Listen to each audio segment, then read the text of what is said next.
Welcome back to The Explainer. If you've been anywhere near the world of Indian taxation lately, you already know we're standing right in the middle of an absolutely monumental shift.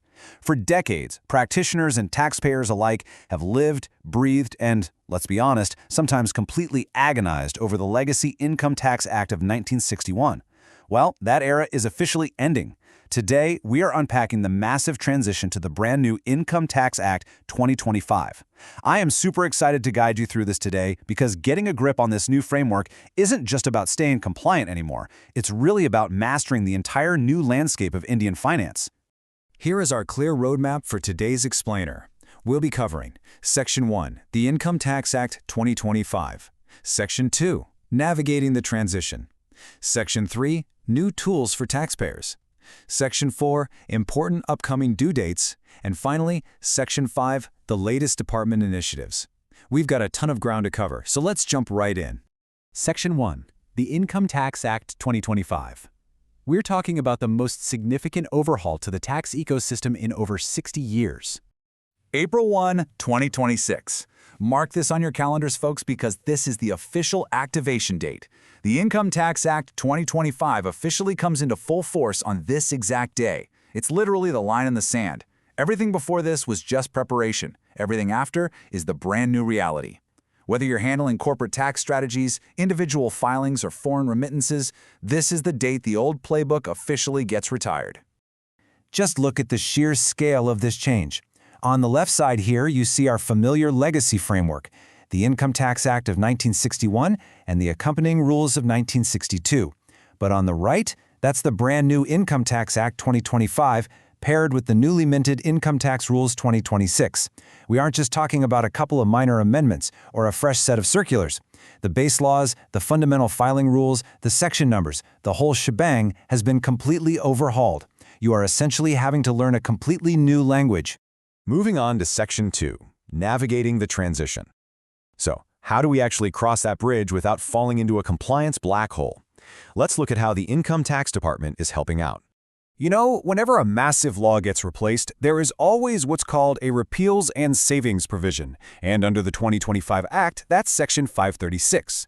This is the critical section that dictates exactly what elements of the 1961 Act are officially dead or repealed, and which past actions, notices, or liabilities are preserved or saved. Because this can get incredibly complex really fast, the department just released a dedicated set of clarifactory FAQs specifically for Section 536.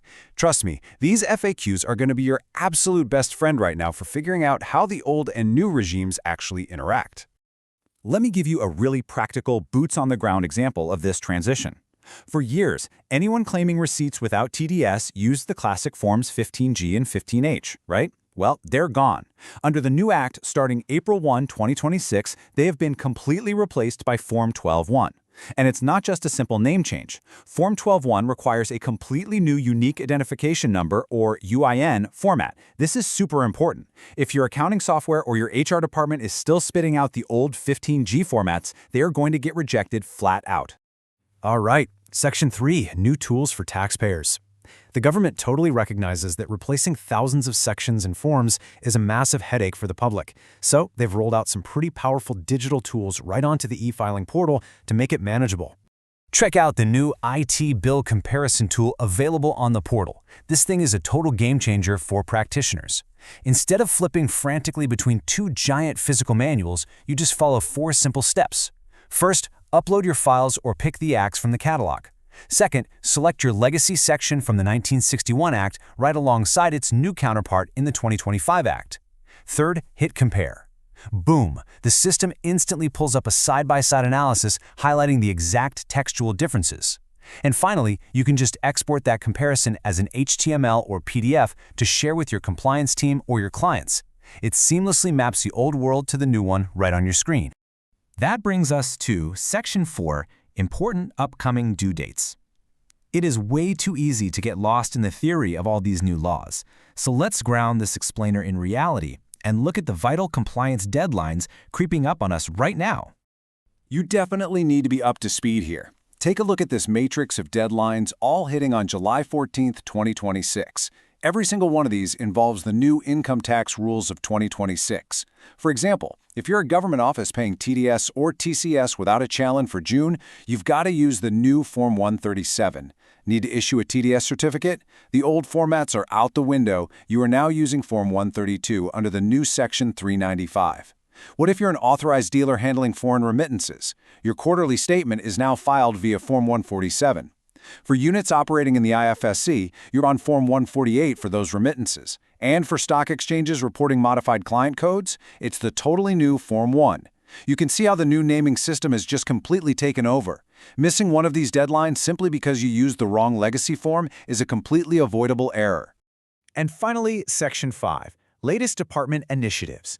While the department has been incredibly busy rolling out the 2025 Act, their day-to-day enforcement and international engagements haven't slowed down for a single second. 219. That is a staggering number.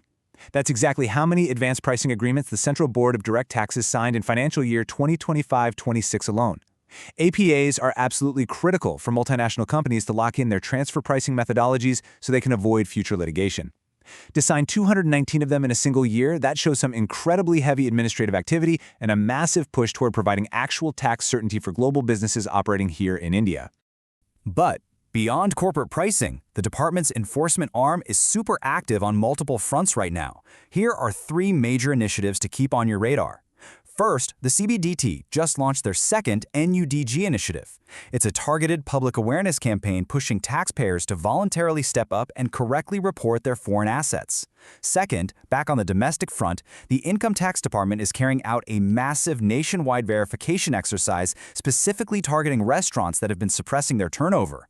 And third, looking internationally again, the governments of India and France just signed an amending protocol to update their double taxation avoidance convention.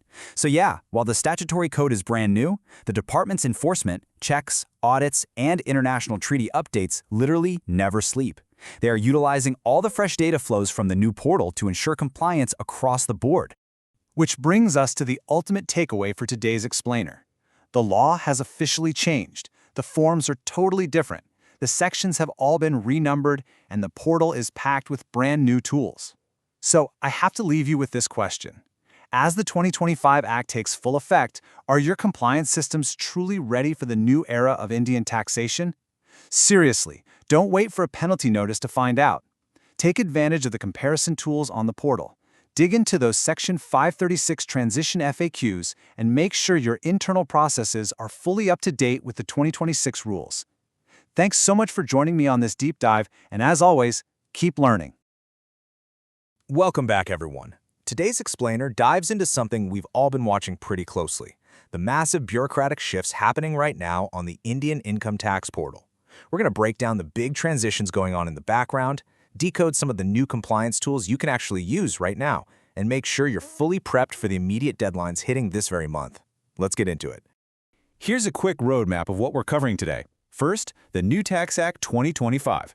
Second, the Bill Comparison Tool. Third, the Nudge Initiative. Fourth, we'll take a quick numbers break. And finally, fifth, those critical July compliance deadlines. All right, let's kick things off with Section 1, the New Tax Act 2025. And this brilliantly illustrates what a truly monumental, historic shift we're looking at here. I mean, on one side, you've got the Foundational Income Tax Act of 1961. That's the framework we've all been operating under for, over 60 years now. But taking its place is the future, the Income Tax Act of 2025, which officially kicks in on April 1, 2026. This isn't just a minor update, it's a complete structural overhaul of the direct taxation system.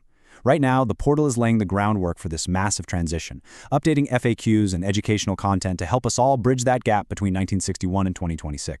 Moving right along to Section 2, the Bill Comparison Tool. So how do we actually handle this massive change without losing our minds? Well, to seamlessly bridge this knowledge gap, the portal launched this really intuitive IT bill comparison tool. It's totally designed to save you time. First, you just upload the files or drop in the URLs for both the 1961 and 2025 Acts. Next, you select the specific sections you want to evaluate. Third, you hit compare, and boom, you see the exact legislative differences side by side. Then you can just export the whole thing to a merged HTML or PDF document. For any professional trying to map out compliance changes without getting totally lost in the legalese, this is an absolute game changer. Next up is Section 3, the Nudge Initiative. Okay, let's dive into this. What exactly is a nudge? According to the latest portal updates, it's a CBDT initiative specifically designed to strengthen voluntary compliance regarding foreign assets. Here's how it works. Instead of immediately slapping taxpayers with harsh audit notices, the department is using data analytics to find folks who might have accidentally overlooked reporting their overseas assets. Then they send a nudge, basically a targeted, friendly communication encouraging the taxpayer to voluntarily correct their filings. It's honestly a fascinating approach to tax collection. It prioritizes education and voluntary correction over immediate penalization. Time for Section 4, a quick numbers break. 219. Just take a second to let that number sink in. According to the portal's recent updates, this is the impressive number of advanced pricing agreements, or APAs, signed by the CBDT in the financial year 2025-26. If you're not familiar, APAs are these incredibly complex, forward-looking agreements between taxpayers and the tax authority. They basically determine the pricing of international transactions ahead of time. Signing 219 of these in a single year? That shows a massive scale of background government operations entirely dedicated to giving multinational businesses tax certainty and avoiding those lengthy transfer pricing disputes. It's a huge win for systemic efficiency. And that brings us to Section 5, July compliance deadlines. Notice a pattern here? The tax calendar is completely bottlenecked right in the middle of this month. Everything converges on one exact date, July 14th, 2026.